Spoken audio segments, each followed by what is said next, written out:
तो स्टूडेंट्स, आज हम पढ़ रहे हैं यूनिट्स ऑफ कंसंट्रेशन यानी सांद्रता के मात्रक। सांद्रता को किन किन रूप में व्यक्त किया जा सकता है। सांद्रता को व्यक्त करने के लिए तीन मात्रकों की आवश्यकता होती है। पहला मात्रक होता है जिसको हम कहते हैं मास मास यूनिट, यानी इसी का रूप होगा द्रव्यमान द्रव्यमान मात्रक। इस मात्रक में विलेय तथा विलायक यानी सोल्यूट और सॉल्वेंट दोनों को ही मास के रूप में यानी द्रव्यमान के रूप में लिया जाता है।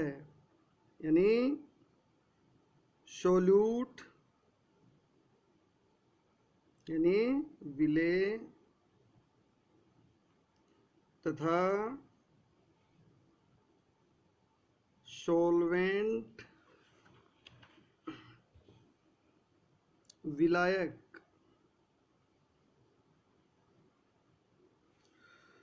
दोनों को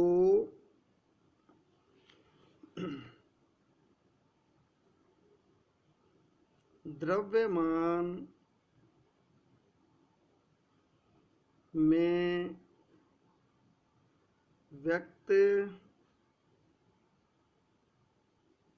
किया जाता है।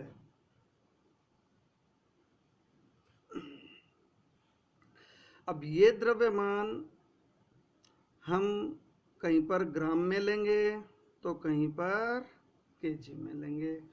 उसी के अनुसार इनकी सांद्रता को व्यक्त करने के लिए अपने पास अलग अलग प्रकार की इकाइयाँ बनती हैं। दूसरा जो मात्रक होता है वो होता है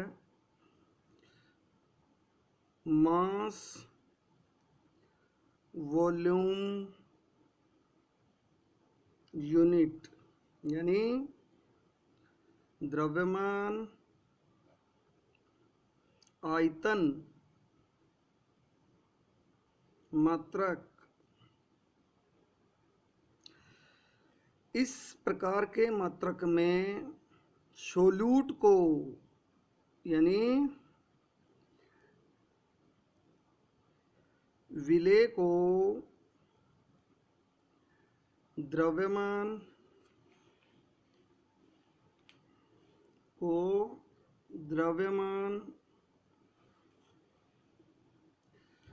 तथा सॉल्वेंट को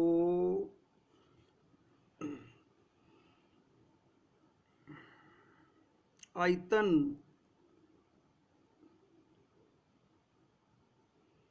यानी वॉल्यूम में व्यक्त किया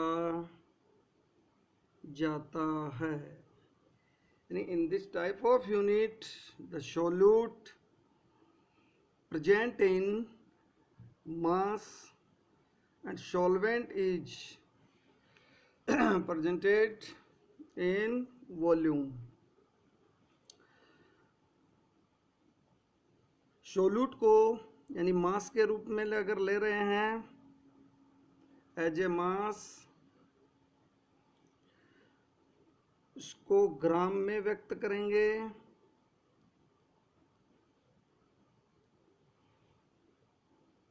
व्यक्त करते हैं और वॉल्यूम, इस वॉल्यूम को हम ग्राम में या किलोग्राम में ले सकते हैं। तीसरा जो मात्रक होता है वो मात्रक अपने पास होगा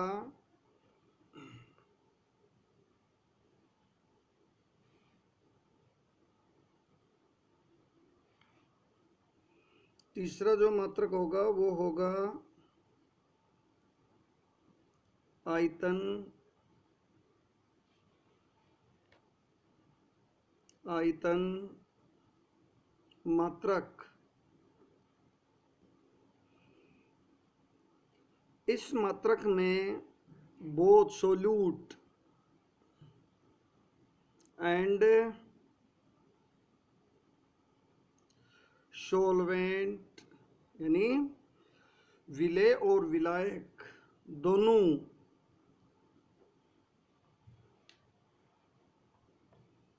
को आयतन में लिया जाता है।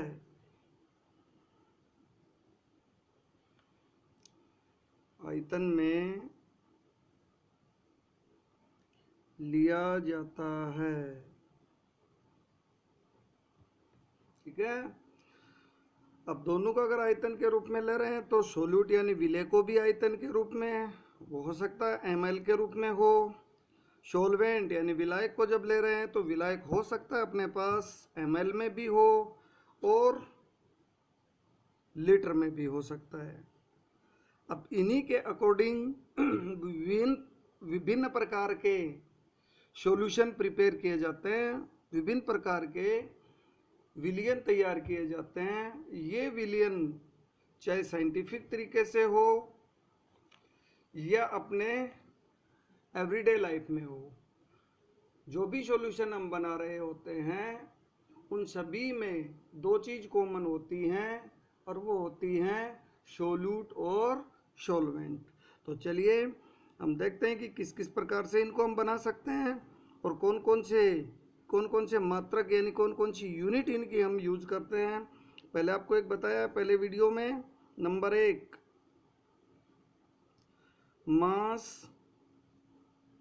मास यूनिट यानी द्रव्यमान मात्रक अगर लें तो इसमें अभी हमने पढ़ाया विलेय और विलायक दोनों को ही किसके रूप में लिया जाता है, द्रव्यमान के रूप में लिया जाता है। चलो इसका हम फर्स्ट ले रहे हैं नंबर ए, द्रव्यमान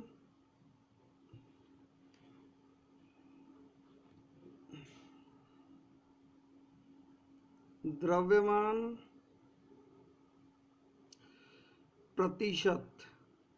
रिप्रेजेंट किससे करेंगे, इसको डिनोटेड किससे करेंगे, W/W%।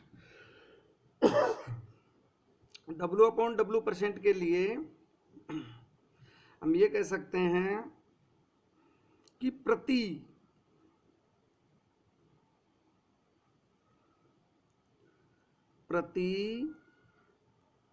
100 ग्राम भाग विलियन में उपस्थित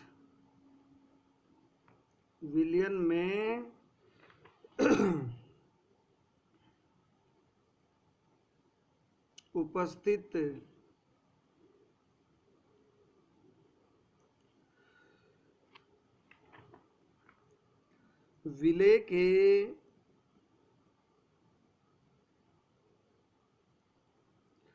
ग्राम भाग को W/W% कहते हैं। W/W को हम रिप्रेजेंट कैसे कर देंगे, किस प्रकार से इसका फॉर्मूला होगा देखना, W/W% इक्वल टू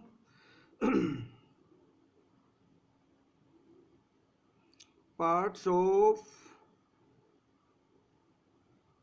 सोल्यूट, मतलब part of solute in gram. Solute विलेय के क्या ले लो, ग्राम भाग बटे पार्ट्स ऑफ सॉल्यूशन, ये भी किस में लेंगे, इन ग्राम इंटू 100 किसके लिए लिया, परसेंटेज के लिए। तो नेक्स्ट देखिए इसका फॉर्मूला और अपने पास क्या बन सकता है। इसका फॉर्मूला हम यूं भी लिख सकते हैं, या मान लेते हैं हम कि W ए अपने पास है विलायक का द्रव्यमान, यानी विलायक का द्रव्यमान किस में लेंगे हम? ग्राम में। ग्राम में तो इसको हम ये भी तो कह सकते हैं gram mass of solute, it is represented और डिनोटेड बाई WA, WB। ये क्या होगा अपने पास? विलेय का द्रव्यमान, ये भी किस में लेंगे हम? ग्राम में। तो फॉर्मूला क्या प्रिपेयर होगा अपना?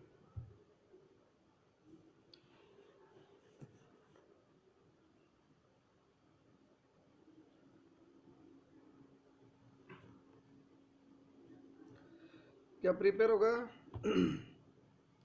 W/W परसेंटेज,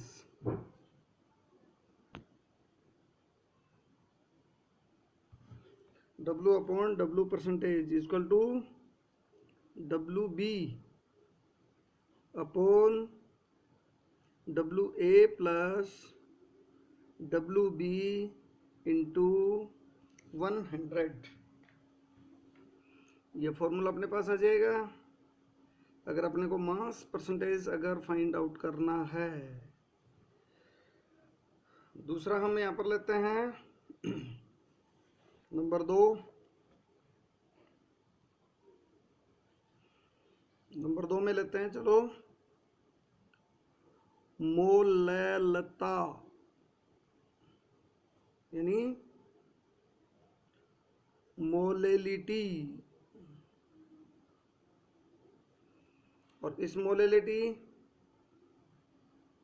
की डेफिनेशन क्या होगी? डेफिनेशन होगी इसकी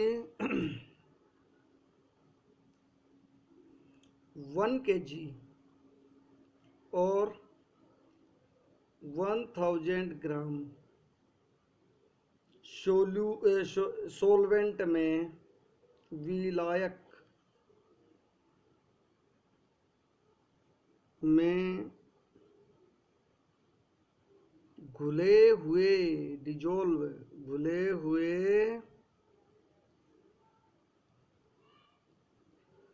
विलेय के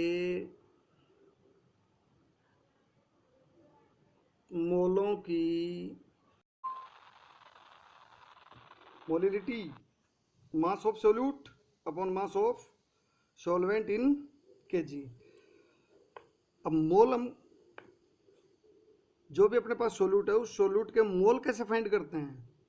मोल को फाइंड करने के लिए हम लेते हैं मोल इक्वल टू क्या होता है? ग्राम मास ऑफ सोल्यूट, यानी विलेय की ग्राम मात्रा upon molar mass of solute.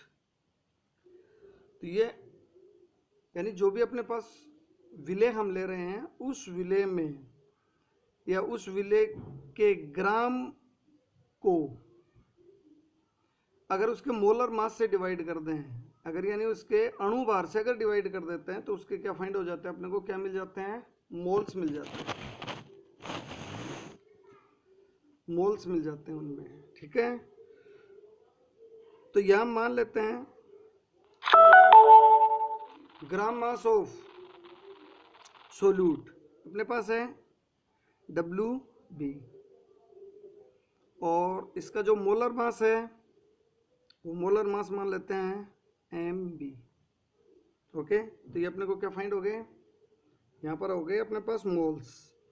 तो इस मोलिलिटी को हम यूँ भी फाइंड कर सकते हैं, मोलेलिटी यानी मोललता equal to gram mass of solute upon, देखिए इसके नीचे क्या लिया था हमने, molar mass, molar mass of solute in, नीचे करेंगे इसको इनटू, किससे करेंगे, इसको हम करेंगे mass of solvent in KG, यानी अब इसको हम यूं भी लिख सकते हैं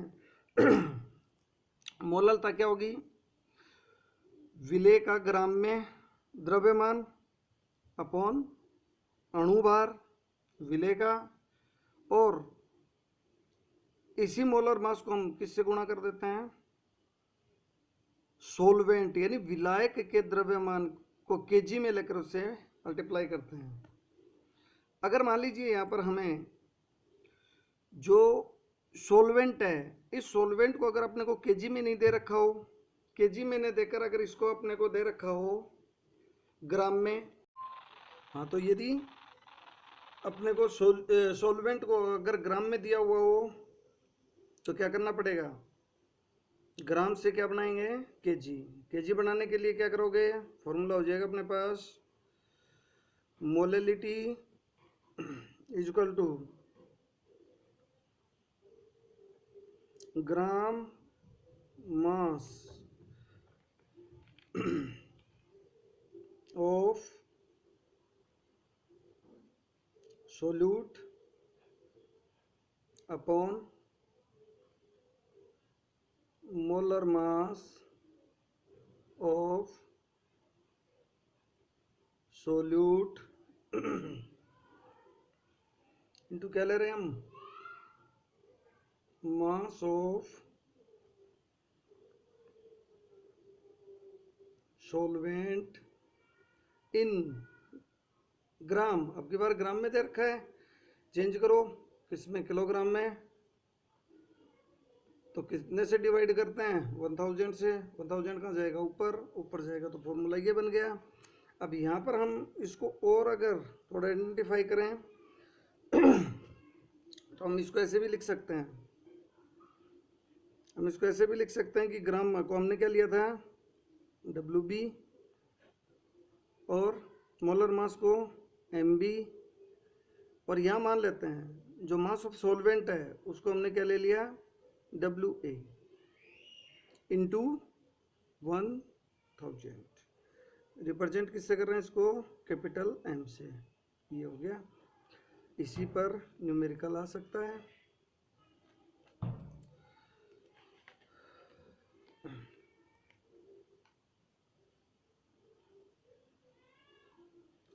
नेक्स्ट लेते हैं हम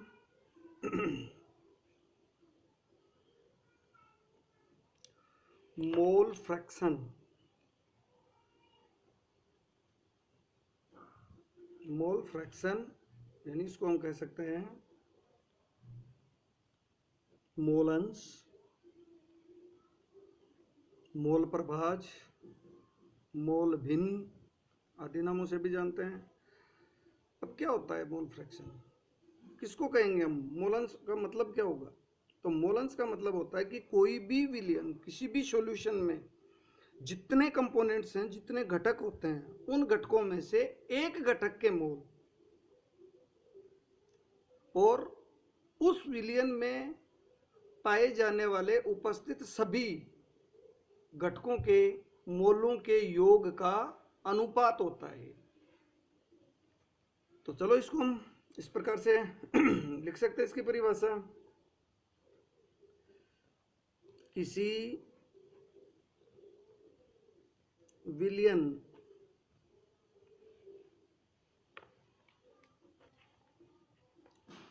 में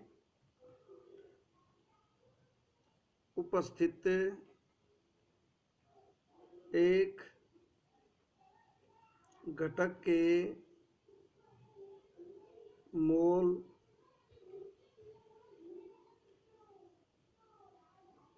तथा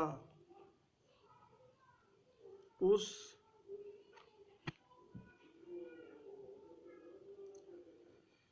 विलियन में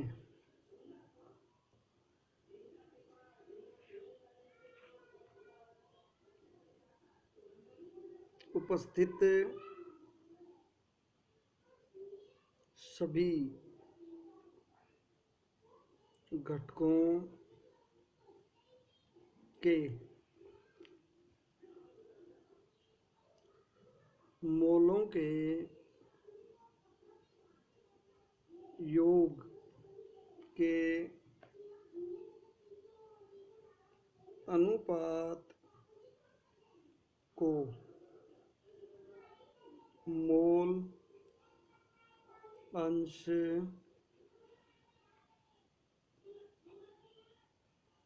कहते हैं। मोल अंश कहते हैं।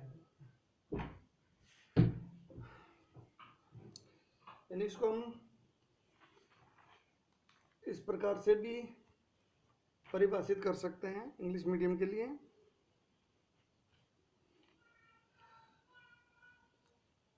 मोल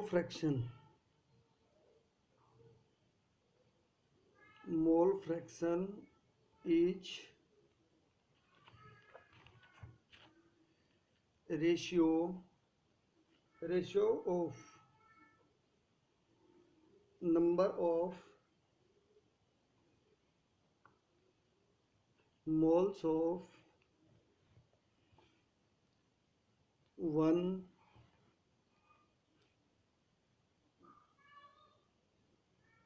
component in solution and total of number of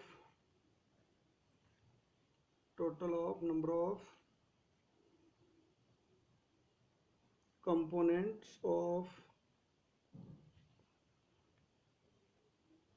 solution। Okay, अब इसको डिनोट किससे करते हैं? It is denoted x. तो एक्स से इसको हम क्या करते हैं? डिनोट करते हैं। तो इसको हम ये लिख सकते हैं, x equal to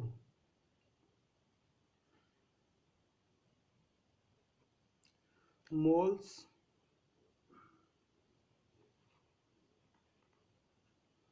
of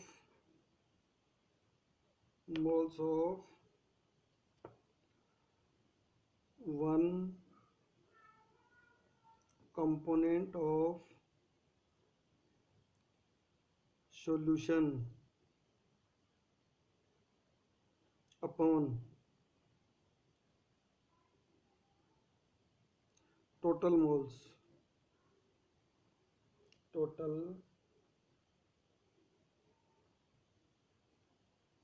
moles of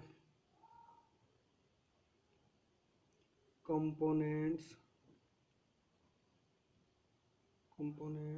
in solution। Okay, चलो यहाँ पर हम मान लेते हैं कि कोई सॉल्यूशन है वो बाइनरी सॉल्यूशन है, यानी द्विअंगी विलयन है, और उसके दो घटक हैं। दो घटक कौन कौन से हैं? घटक ए और एक घटक बी, यानी component A and component B. दो कंपोनेंट इसके हैं। तो चलो इसके लिए मोल फ्रैक्शन कैसे फाइंड करेंगे? फॉर यानी ए कंपोनेंट, ए घटक के लिए मोल फ्रैक्शन क्या होगा? मोल फ्रैक्शन क्या होगा भाई? x equal to Na upon Na plus Nb, यानी Na ए घटक और बी घटक, यानी एक तो अपने पास कौन सा है? कंपोनेंट ए, दूसरा कंपोनेंट कौन सा है? बी। तो इसके लिए एक्स ए इक्वल टू क्या हो जाएगा? X A equal to N A upon N A plus N B. अब देखिए मोल्स को कैसे फाइंड करना है ये हमने पहले देख लिया, पहले पढ़ा है इसके बारे में। आगे देखते हैं, अगर बी कंपोनेंट ले रहे हैं तो बी कंपोनेंट के लिए क्या होगा, mole fraction X B equal to, अब एन बी को ऊपर रख दीजिए, नीचे आ जाएगा N A plus N B. ऐसे ही अगर मान लो अपने पास त्रिंगी विलियन हो, ट्राइनरी सॉल्यूशन हो, और अगर इससे भी ज़्यादा कंपोनेंट्स अगर उसमें हों, तो ऐसे सॉल्यूशन के लिए मोल फ्रैक्शन को फाइंड करने के लिए, मोल भिन्न को जानने के लिए, उनमें नीचे इनके मोल अंश को, सॉरी मोलों की संख्या को ऐड करते चले जाइए। जैसे जैसे मोलों की संख्या को ऐड करते जाओगे वो उसी विलियन के लिए उसके मोल अंश हो जाएंगे। अच्छा, अब ध्यान देने वाली बात यह है कि कोई भी विलियन, कोई भी जो सॉल्यूशन है, उस सॉल्यूशन का टोटल मोल फ्रैक्शन कितना होता है, 1 होता है। तो यहाँ हम देख रहे हैं, देखो हम इसमें भाई देख सकते हैं, कह सकते हैं इसमें the sum of mole fraction of all the components in solution is always equal to 1 as we can describe it. यानी किसी भी विलियन के अगर अलग अलग अंशों के, अलग अलग घटकों के मोल अंशों को अगर हम जोड़ देंगे तो जो कुल मोल फ्रैक्शन प्राप्त होता है, मोल अंश जो प्राप्त होता है, वो सदैव कितना होता है, 1 होता है। ऑलवेज क्या होगा, 1 होगा। अभी हमने देखी यहाँ पर 2 मोल फ्रैक्शन फाइंड किए हैं, कंपोनेंट ए के लिए, कंपोनेंट बी के लिए। तो टोटल मोल फ्रैक्शन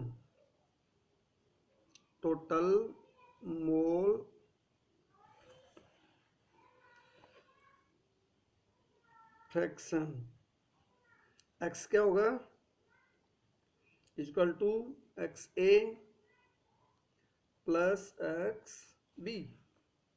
आगे दो क्योंकि वैल्यू पुट कर दो, तो इसको हम लिख दें X equal to X A plus X B, क्योंकि इसके अंदर कितने घटक थे, 2 घटक हैं। तो दोनों घटकों के लिए मोल अंश क्या क्या आ गए, एक्स ए और एक एक्स बी। दोनों की वैल्यू पुट कर दो इसमें, तो वैल्यू पुट करेंगे तो कितनी आएगी, चलो इसके अंदर हम लिख देते हैं। पहले की कितनी आई थी, एक्स ए की क्या आई थी, N A upon N A plus N B upon plus, sorry दूसरे की क्या आई थी, N B upon N A plus N B. हो गए दो, चलो इनका एलसीएम लो, एलसीएम लेंगे तो कितना आएगा, N A plus N B, तो ऊपर कितना जाएगा, N A plus N B. तो इनका जो सम होगा वो कितना हो गया, 1। तो कोई भी सॉल्यूशन हो उसका टोटल जो मोल फ्रैक्शन होता है वो कितना होगा, 1 होगा, 1 होगा। इसको आप इस प्रकार से देख सकते हैं। नेक्स्ट हम इसमें लेते हैं मोल फ्रैक्शन के बाद दूसरी यूनिट भी अपने पास आती हैं। चलो एक ये ले लेते हैं हम, मोलेरिटी। देखिए एक हमने पढ़ा है मोलेलिटी और एक होता है मोलेरिटी। क्या फर्क है दोनों में, थोड़ा सा अंतर रहेगा, ज़्यादा अंतर अपने को नहीं देखना है। और वो जो डिफरेंस इनमें रहता है वो सिर्फ होता है कि मोलेलिटी में हमने किसको काम में लिया है, जो सोलवेंट जो हमने लिया है उसका मास हमने लिया है, मास द्रव्यमान लिया है। यहाँ पर द्रव्यमान न लेकर, मास न लेकर, वहां पर इसका क्या लेते हैं, वॉल्यूम लेते हैं। बस चेंज मास और वॉल्यूम में करना है। तो मोलेलिटी क्या होगी, सॉरी मोलरिटी होगी number of moles of solute are dissolving in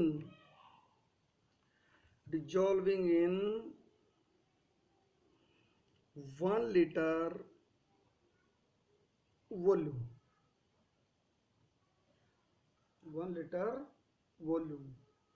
और वहाँ इसमें क्या लिया था हमने, यानी इसको हम यूं भी तो लिख सकते हैं, 1 लीटर आयतन में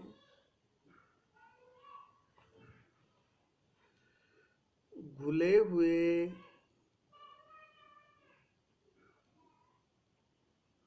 विलेय के मोलों की संख्या। ओके, इसको डिनोट किससे करेंगे, कैपिटल एम से, यानी किससे डिनोट कर रहे हैं इसको, कैपिटल एम से। ओके, तो कैपिटल एम इक्वल टू क्या हो जाएगा, capital M equal to number of moles of solute upon number of moles of solute, यानी विलेय के मोलों की संख्या, विलेय के मोलों की संख्या अपॉन वॉल्यूम ऑफ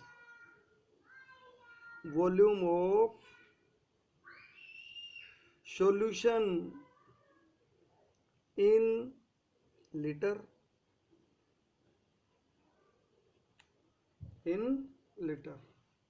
ओके।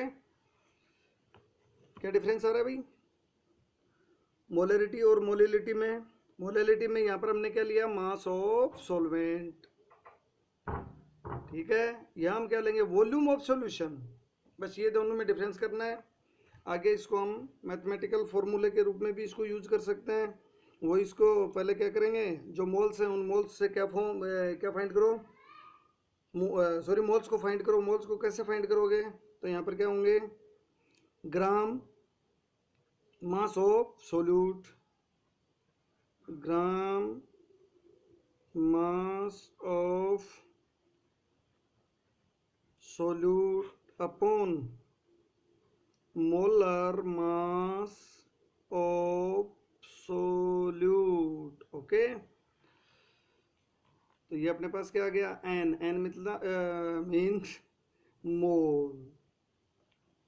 अब मोल की वैल्यू यहाँ पुट कर दो, क्या आएगा, एम इक्वल टू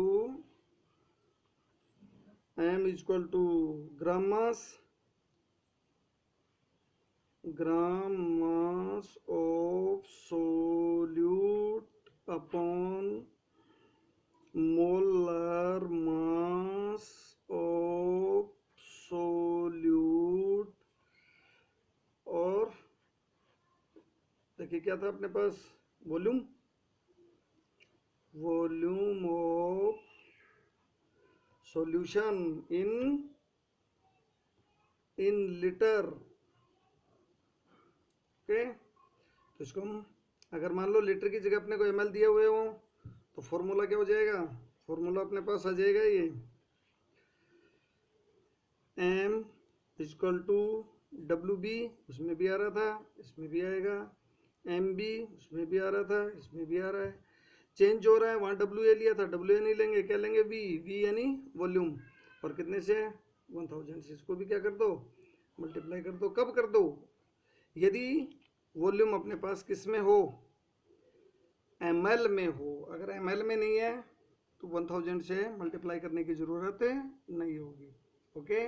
देखते रहिए कंटिन्यू लेसन को 1 by 1 लेक्चर, ओके।